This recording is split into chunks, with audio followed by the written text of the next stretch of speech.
Hey everyone, welcome back to Corporate Decoder. Today we're diving into Prime Energy Resources Corporation's latest 10K filing. This report is like a year-end tell-all, but instead of juicy gossip, it's packed with financial figures and risk assessments that might make your head spin. But don't worry, we will make them easy to understand. This report has lots of info about oil and gas production, but the main thing you need to know is that they are betting big on horizontal drilling in West Texas. First off, this report is for the year ending December 31, 2024.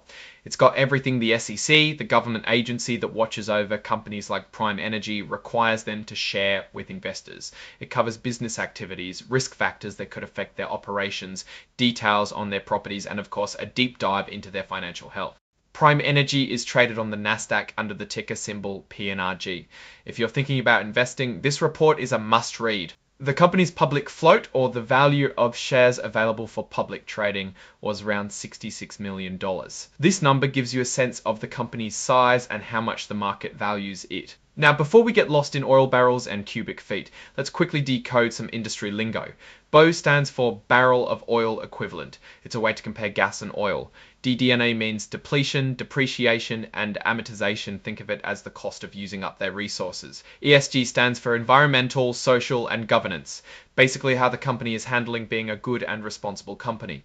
Keep in mind that this report contains forward-looking statements. These are the company's guesses about the future, but they come with risks and uncertainties. Oil prices could crash, regulations could change, and all sorts of unforeseen events could throw a wrench in their plans. So don't take these predictions as gospel, but think of them as possibilities. Prime Energy's main game plan is to grow oil and gas reserves, mostly by horizontal drilling. They are focusing on reservoirs that produce a lot and bring in cash flow quickly. Most of their work right now involves drilling sideways or horizontally into the ground in Texas. Specifically, they have been working with other companies in drilling 56 new horizontal wells in West Texas. They believe there is potential for as many as 100 drilling locations in Reagan, Upton, and Martin counties in Texas. They also partnered with Apache Corporation with 6 3-mile-long horizontals in Upton County. These wells are producing as of April 1, 2025. They are also active in Oklahoma. As of the end of last year, the company had $294 million invested in oil and gas properties. Their total spending for acquiring, exploring, and developing properties in 2024 was $119 million. They seem to be investing heavily in their growth. A small group of customers are responsible for most of Prime Energy's revenue, meaning those relationships are very important. Like all oil and gas companies, Prime Energy is heavily regulated. Environmental rules, safety regulations, and even how they sell their products are all controlled by federal, state, and local governments. They must follow strict rules on air emissions, water discharges, and waste disposal. And like all oil and natural gas industries are subject to these kinds of string and complex federal, state, and local laws. One of the biggest risks is commodity prices. If oil and gas prices drop, their profits could take a hit. These prices are beyond their control, influenced by weather, global politics, and even the actions of OPEC. They also depend on other companies to buy their oil and gas, and sometimes those companies face financial difficulties, which could negatively affect Prime Energy's bottom line. In today's world, cybersecurity is a constant threat, and Prime Energy is no exception and must invest heavily in technology and prevention. Drilling for oil is risky and they might not find any. There are plenty of things that can go wrong, like weather, equipment failures, and accidents.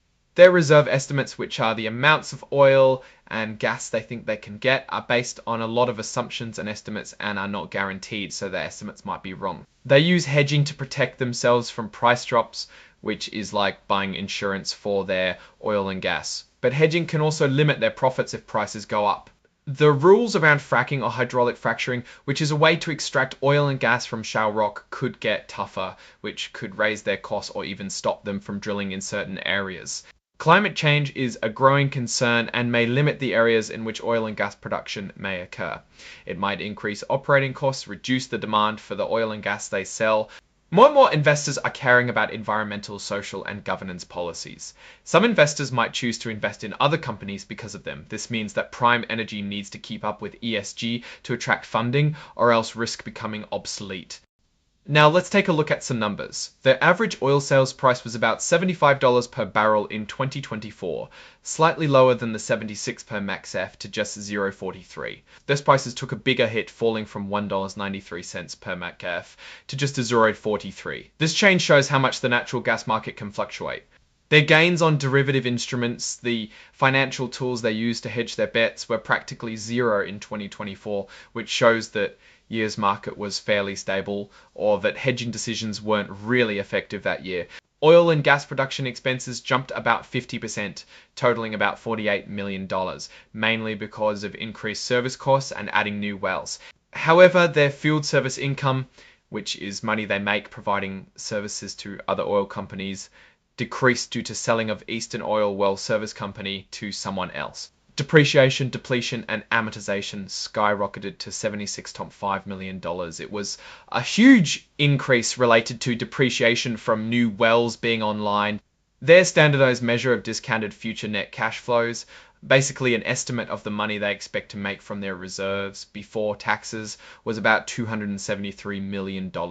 This number is super sensitive to commodity prices, so small changes can have a big effect. Their proved reserves, the oil and gas they're pretty sure they can get out of the ground, told 26,512 MBOA.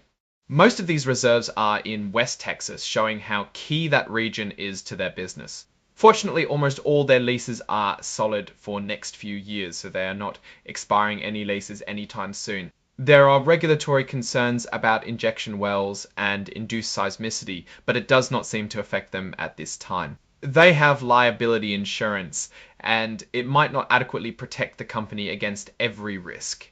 This is pretty standard in this industry, but it's still something investors need to consider. Strategic choices about where to spend money are always challenging. A wrong choice or a bad investment may make their overall results suffer. On the whole, there were no major changes, but Prime Energy has had a recent string of financial and business-related risks which are important to keep in mind when considering investing in the company. Now let's step back and look at the big picture. Prime Energy seems to be directing as much capital into the Permian as possible. While this might bring great returns, they are more exposed to any Permian-related risks. They've made some smart moves, selling off some equipment servicing and older well interest. That means less revenue right now, but less cost into the future. It seems that they are being proactive. Fine, thanks for watching. If you enjoyed this video, please subscribe, like and comment.